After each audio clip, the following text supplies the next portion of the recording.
안녕하세요. 제가 오늘 이 영상을 키게 된 이유는 IELTS 라이팅에서 고득점 받을 수 있었던 팁을 좀 공유드리고자 영상을 찍게 되었습니다. 참고로 저의 점수에 대해서 말하자면 IELTS 제너럴 트레이닝에서 라이팅에서 8.5점이 나왔고, 저는 총 3개월, 그러니까 2개월 반에 걸쳐서 3번의 시험을 봤어요. 저는 이제 이민 준비로 보게 돼서 각 과목에서 8.0 이상의 점수를 받았어야 되는 건데, 이제 라이팅에서 점수가 좀 안 나와가지고 이렇게 3번이나 시험을 보게 된 케이스입니다.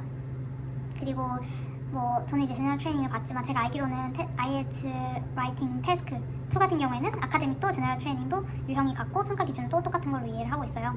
그리고 다들 아시다시피 태스크 1보다 태스크 2의 배점이 2배 정도 되잖아요.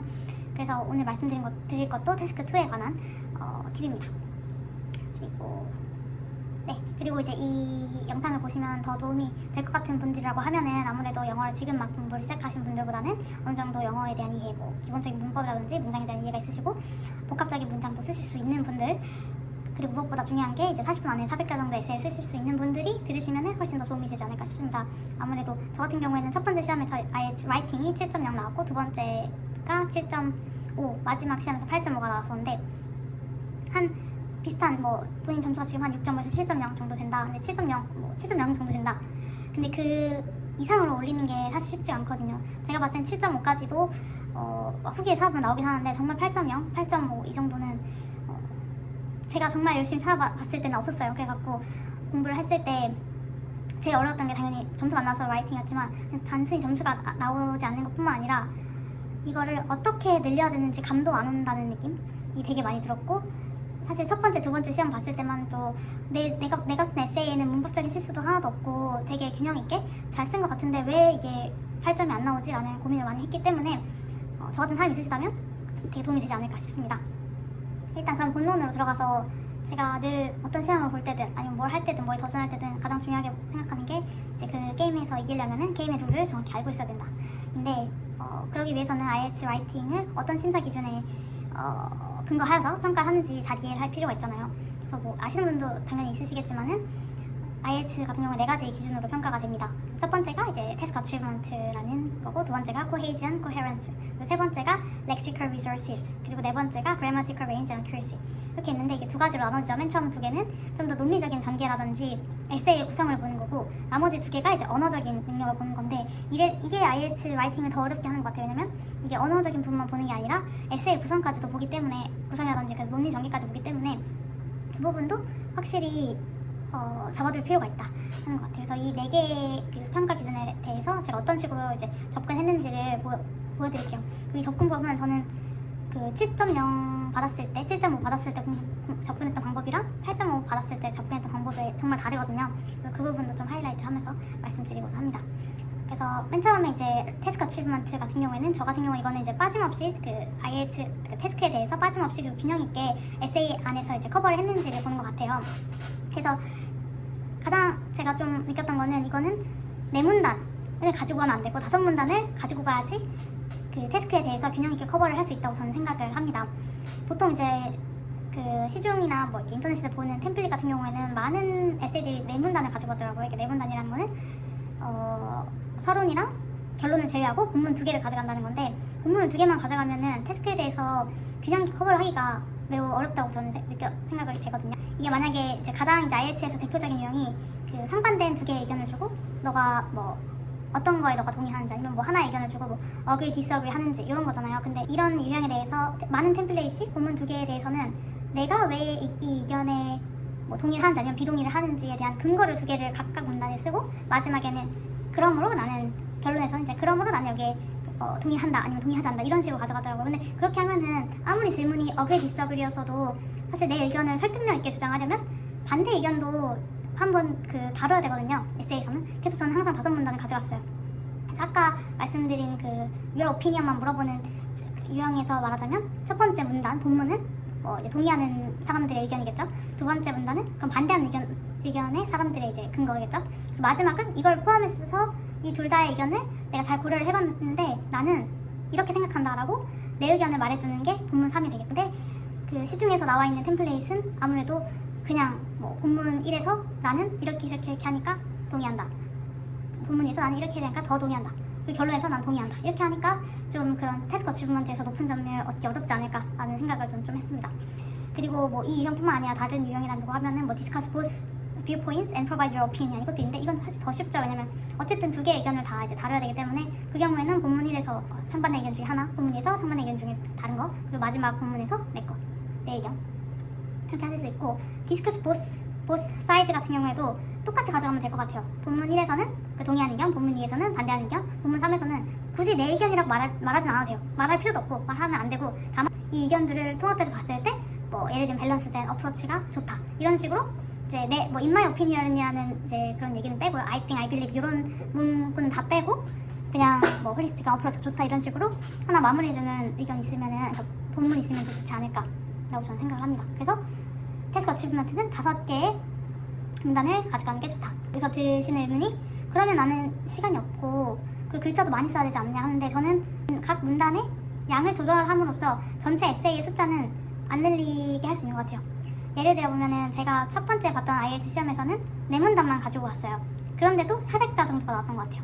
근데 세 번째 시험 봤을 때는 5문단을 가지고 왔는데도 똑같이 400자 정도가 나왔어요. 그래서 그 말은 즉슨 한 문단의 길이 자체는 짧아졌다는 건데, 그거에 대해서 제가 이제 이 cohesion and coherence를 말씀드리고, 제가 느끼기에 cohesion, coherence는 조금 더 이제 내 의견 어떻게 논리적으로 전개해 가느냐를 보는 것 같은데, 저는 이제 저만의 룰을 만들었던 게 한 본문은 5-6개의 문장으로 가져가자.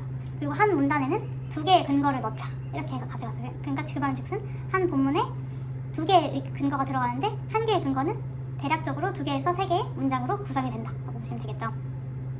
그래서 그리고 그 한 근거에 대해서는 3개의 문장이 만약에 들어간다고 치면 첫 번째 문장은 당연히 가장 포괄적인 overview를 썼고, 두 번째 문장은 그걸 좀 더 서포트해 줄 수 있는 디테일한 거를 쓰고, 세 번째 문장은 그거를 더 서포트해 줄 수 있는 더 디테일한 거, 즉슨 예시라든지 그런 게 되겠죠? 그렇게 해서 3개를 가져가면 됩니다. 그래서 예를 들어서 말씀드릴 건데, 제가 맨 마지막에 시험을 봤었던 태스크 2의 과제가 아이들 교육, 취준생 교육에 있어서 이제 과제를 개인 과제를 내주는 게 좋냐, 아니면은 뭐 개인 과제 기본으로 하되 어떨 때는 이제 그룹 과제도 같이 주는 게 좋냐, 이런 의견이었어요. 근데 뭐 답은 정해져 있죠. 당연히 후자죠. 본문 1 같은 경우에는 그래서 이게 이제 과제가 discuss both views and provide your opinion이었는데, 본문 1에서는 먼저 이제 individual school task가 더 좋다는 사람들 의견을 말해야겠죠. 그래서 저는 거기에는 2가지 근거를 가져가는데, 첫 번째가 이제 enhance academic performance, 그러니까 이게 이제 아이들의 학업 성취도를 높여준다 라고 첫 번째 문장이 오겠죠. 두 번째는 더 디테일하게, 예를 들면은 수학이나 과학 같은 거는 그 공부할 때 되게 집중력을 요하고 암기를 해야 된다 라고 가져갔고요. 세 번째는 더 디테일하게, 근데 만약에 이걸 그룹워크로 내는다고 하면은 다 이제 너무 많이 이제 디스트랙션이 있다, 너무 이제 주의가 산만해지고 학업에 포커스할 수가 없다, 이렇게 해서 세 문장을 가져갔던 것 같아요. 아주 정확히 기억이 안 나지만 제가 더듬어 보면은. 그리고 이제 그게 첫 번째 근거고, 두 번째 근거는 이제 선생님 입장에서도 개인 홈워크를 이제 보는 게, 평가를 하는 게 좀 더 그 개개인 인디비주얼의 퍼포먼스를 정확히 평가할 수 있다. 이게 첫 번째 그 포괄적인 오버뷰겠죠. 그리고 두 번째가 그렇게 함으로써 이제 선생님들이 애들한테 좀 더 이제 퍼스널라이즈된 인스트럭션이라든지 티칭을 제공할 수 있다, 이런 거였고요. 세 번째는 또 이제 예시 대신에 저는 이렇게 썼네요. 그냥 이게 만약에 정말 다 그룹 워크면은 선생님이 이제 개개인의 스트렝스라든지 위크네스를 평가하기 어렵다, 이렇게 해서 6문장을 가져갔던 것 같습니다. 이제 본문 2에서는 뭐 이제 advocate of teamwork겠죠. 그 사람들 의견이었는데 그것도 똑같이 가져갔어요. 저 같은 경우에는 첫 번째 근거가 이제 뭐 그룹 워크가 이제 아이들한테 interpersonal 아니면 뭐 collaboration skills를 가르쳐준다. 그리고 두 번째 근거가 이제 뭐 그리고 offers the enjoyment of learning through human interaction or 뭐 peer interaction, 이런 식으로 가져갔죠. 그래서 이게 본문 1, 2였고, 본문 3 같은 경우에는 제가 뭐 after carefully considering both standpoints, I'm more inclined to support the idea of incorporating group works into school curriculum, 이렇게 썼던 것 같아요. 그래서 뭐 이유는 위에 말한 것처럼 소셜 스킬이 intellectual development보다 그만큼 중요하기 때문이다. 둘 다 소셜 스킬이 그만큼 똑같이 중요하기 때문에 그 그룹 워크도 당연히 학교에서 필요한 이제 과제 형식이다. 그리고 더 나아가서 furthermore, it develops intellectual depth by maintaining their interest in study. 그냥 뭐 그룹으로 그룹으로 공부하면은 아무래도 그 혼자 공부하는 것보다 더 재밌고 하다 보니 얘네가 더 공부에 흥미를 갖겠죠, 뭐 이런 것도 했고, 그리고 뭐 그 다음에 오는 게 it is not about a question of choosing one over the other.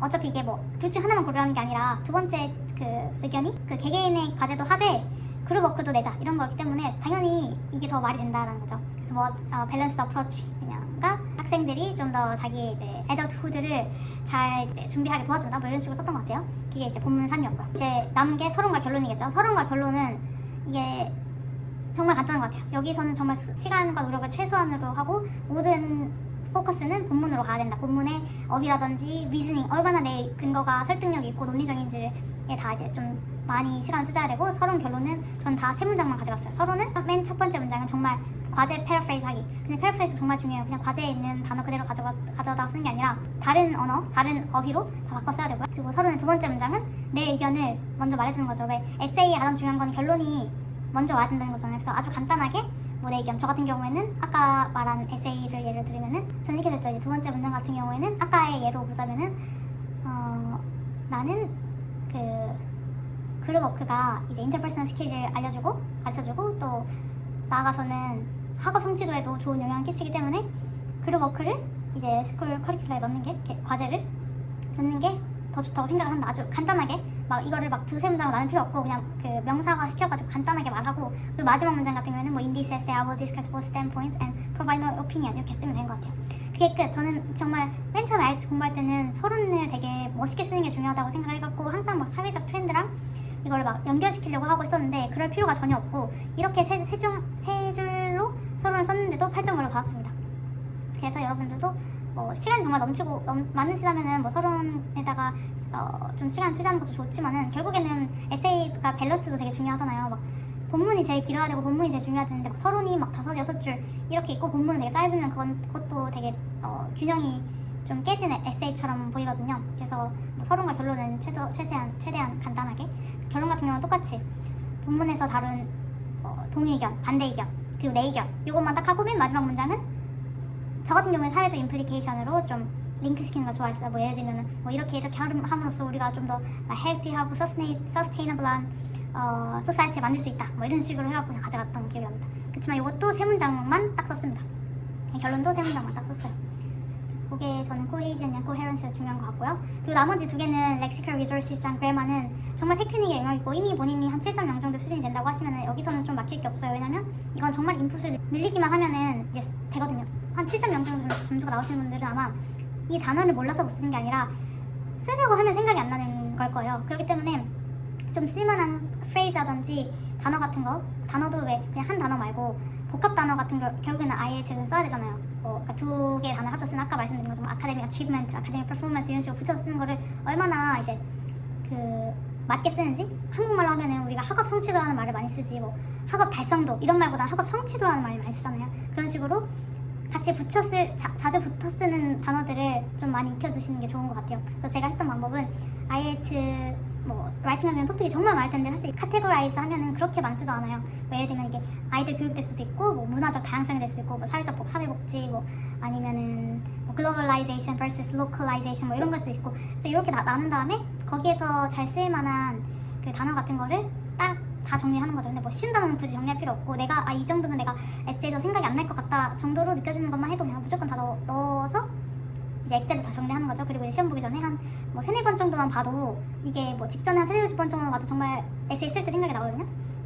그래서 그렇게 하시면 좋지 않을까. 저 같은 경우에는 제가 이미 한 7.0 정도 7.5 정도 받았음에도 불구하고 이 단어를 정리하니까 거의 한 800개 정도가 나왔거든요.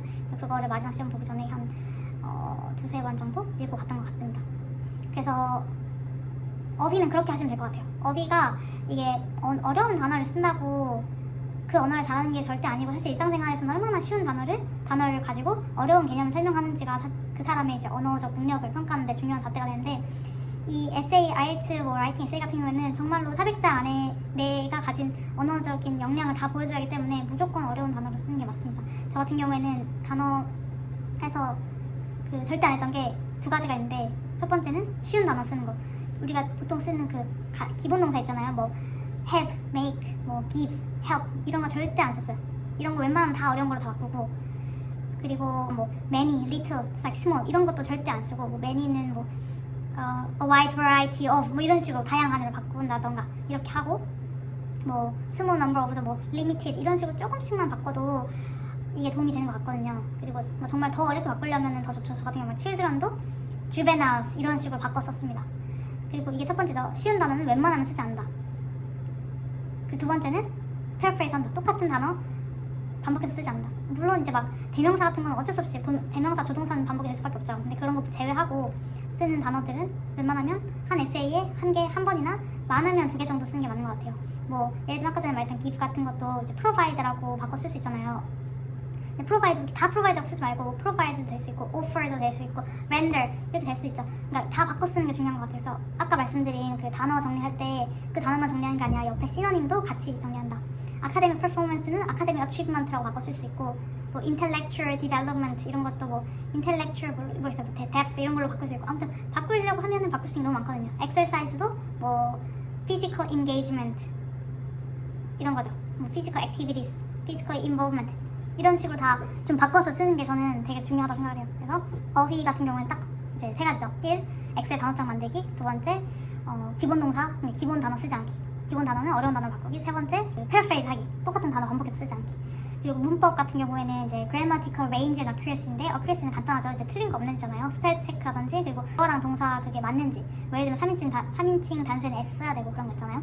너무 당연한 거죠. 이건 사실 6.0 받으려고 해도 이 정도는 지켜야 되는 거고. 그러니까 accuracy는 완전 기본 중에 기본. 그리고 맨 마지막에 당연히 proofreading 꼭 하셔야 되고 이게 나는 되게 잘 썼다고 잘 썼는데 나중에 proofreading 하면은 의외로 한 3-4군데 정말 간단한 부분 틀리거든요. 이건 꼭 해야 돼요. 근데 이건 저는 사실 7.0 받았을 때 했고요. 그리고 이제 grammatical range라고 하면은 되게 애매한데 그 IELTS 이거 기준 설명을 보면은 이제 복합적인 문장을 썼는지를 보거든요. 복합적인 문장이 뭐냐면 그 2개의 절을 갖다 붙여서 이제 1개의 문장을 만드는 거 있잖아요. 여러 방법이 있겠죠. 그럼 그 대명사 뭐 which, that 절 쓰던지 아니면은 뭐 한 문장 쓰고 이제 커마 찍고 동명사를 쓰는 거 있잖아요. 아니면 뭐 while이라든지 그런 그 문장 아무튼 절을 붙여주는 그런 걸 이제 접속사를 써가지고 하는 방법이 있고 근데 이건 사실 너무 간단하죠. 아마 7.0 받으시는 분들이라면 이미 다 쓰고 계실 거예요. 근데 여기서 이제 좀 더 레인지를 늘리려고 할 수 있는 방법이 저 같은 경우에는 도치법이라든지 가정법이 쉬운 것 같더라고요. 가정법은 이제 그냥 if 조건부 말고 왜 if I were you, I would have 이런 거 있잖아요. 이렇게 과거형으로 바꿔서 have pp 쓰는 식으로 이제 문법도 바꿔주는 그 가정법. 도치 같은 경우에는 우리 많이 아는 게 not only does I blah blah but also I would 뭐 이런 식으로 해갖고 그 도치해서 쓰는 것도 좀 grammatical range를 늘려주는 하나의 방법인 것 같아요. 근데 이거는 사실 저 같은 경우는 이 정도밖에 생각이 안 나서 그냥 한 에세이 쓸 때 도치랑 가정법 2개 다 넣던가 아니면 적어도 하나는 넣자. 그리고 문장 자체도 너무 짧게 하는 거 말고 적어도 한 2개의 절이 합쳐지는 복합 문장을 계속 가져가자라고 생각했어요. 그러니까 막 한 문장이 막 3줄 정도 될 정도로 길 필요는 전혀 없고 그렇게 하면 오히려 감점이겠지만은 문장이 너무 막 주어 동사 목적어 이렇게 짧다 하면은 그것도 이 에세이 쓴 사람이 정말 그 어려운 문장 쓸 수 있는지 판단하기에는 좀 부족하기 때문에 웬만하면 문장 어느 정도 길이를 가지고 가는 게 저는 맞다고 생각을 합니다. 그래서 저는 이런 식으로 이제 4개의 그 토픽에 대해서 공부를 했고요. 이거 플러스로 제가 좀 드리고 싶은 팁은 아까 그 단어랑도 비슷한 건데 저 같은 경우에 리스닝 내 주장에 대해 뒷받침이 되어주는 근거들을 이제 계속 생각하는 게 너무 어렵더라고요. 뭐 문제가 아까처럼 좀 쉬우면은 그나마 할만한데 막 사실 뭐 왜 예술이 중요하고 왜 예를 들면 예술이랑 체육 중에 뭐가 더 중요한지 뭐 이런 거를 문제가 나오기도 하더라고요. 아니면 뭐 우리가 높은 텍스를 내는 게 중요한지 아니면은 좀 개개인이 그 텍스 내지 않고 그걸 가져가야 되는지 사실 우리가 머리로서는 대충 알고 있지만 그거를 되게 논리적으로 그걸 전개하는 게 저 같은 경우에는 그 부분에서 좀 그 부분을 생각하느라고 시간을 써서 실제로 막 쓰는 데보다도 그 생각하는 데 좀 더 시간을 썼던 것 같아서 그거를 시험 중에 최소한 줄이려면은 막 여러 근거를 다 이제 정리를 해서 나만의 이제 서랍장을 만들어서 이런 태스크에서는 이런 근거를 꺼내서 쓰면 되겠다 이런 걸 만드는 거죠. 그래서 제가 너무 엑셀을 많이 쓰긴 한데 엑셀로 저는 한 인터넷에서 찾을 수 있는 한 IELTS 테스트 2 문제 한 100개 정도를 카피 앤 페이스트로 다 해가지고 거기에 대한 이제 본문 1, 2, 3을 어떤 식으로 전개해 나갈 건지를 이제 풀로 에세이 쓸 필요는 없지만 이런 식으로 전개해야겠다. 그러니까 적어도 아까 전에 말했던 그 2가지 근거에 대한 거는 각 본문 1, 2, 3에 하나씩 들어갈 정도로 정리를 하려고 했고 여기서 뭐 그 100개 중에서 한 반 정도는 이 정도는 공부 안 해도 그러니까 내가 생각하지 않아도 시험장에 쓸 수 있을 것 같다 하는 건 이제 과감히 포기하고 남은 50개에 대해서만 이제 어떻게 브레인스토밍 할 건지 생각하는 거죠. 근데 여기서 더 중요한 거는 나 혼자 생각하면은 안 된다.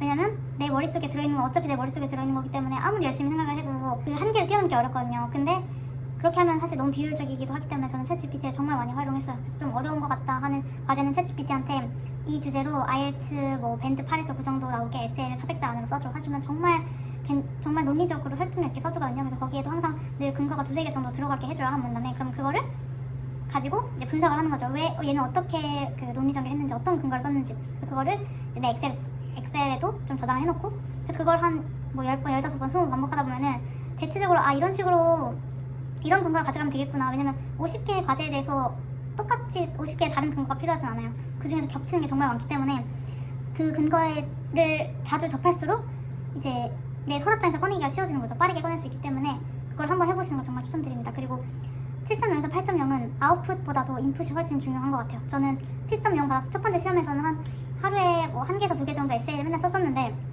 그러니까 세 번째 시험 준비했을 때는 에세이는 거의 안 쓰고 그냥 챗 GPT가 쓴 에세이를 읽고 계속 분석했던 것 같아요. 그리고 그 분석하면서 나오는 좋은 이제 표현 같은 경우에는 아까 말한 그 단어장에다가도 쓸 수 있고 해서 챗 GPT를 정말 맥스로 활용했던 것 같습니다.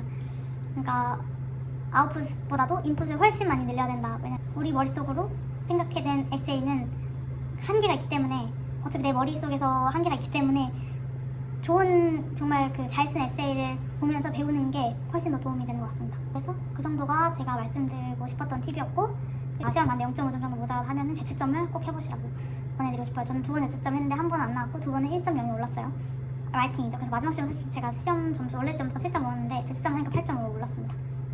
그리고 재채점이 만약에 점수가 바뀌면은 돈도 돌려받을 수 있기 때문에 사실 안 할 이유가 없죠. 그리고 두 번째는 맨 처음 말씀드린 것처럼 태스크 1보다 2가 훨씬 중요하다. 이 얘기는 제가 맨 마지막 시험은 태스크 2부터 먼저 썼거든요. 근데 이것도 정말 좋은 방법이에요. 태스크 2 먼저 쓰면 태스크 1이 상대적으로 되게 쉽게 느껴져서 빨리 쓸 수는 있긴 해요. 근데 제가 태스크 2에서 45분을 써버려서 태스크 1에서는 거의 시간이 한 뭐 15분밖에 안 남아서 막 엄청 열심히 썼는데 제가 느끼기에 되게 균형이 좀 망가진 느낌? 그러니까 뭐 제너럴 트레이닝 같은 경우는 3가지 이제 미션을 주고 그 3가지 미션에 대해서 데이터 같은 것도 포함이 돼야 되는데 2개의 미션에서는 완전 막 길게 쓰고 마지막 미션에서는 막 한 문장 딱 쓰고 시간 없어서 다시 제출하고 말았거든요. 그래서 이번에 만약에 점수가 안 나온다면 태스크 1 때문이다 라고 생각했었는데 제가 나온 거 보니까 태스크 2가 정말 중요하구나 라고 느꼈습니다. 네, 그 정도인 것 같습니다. 그럼 끝!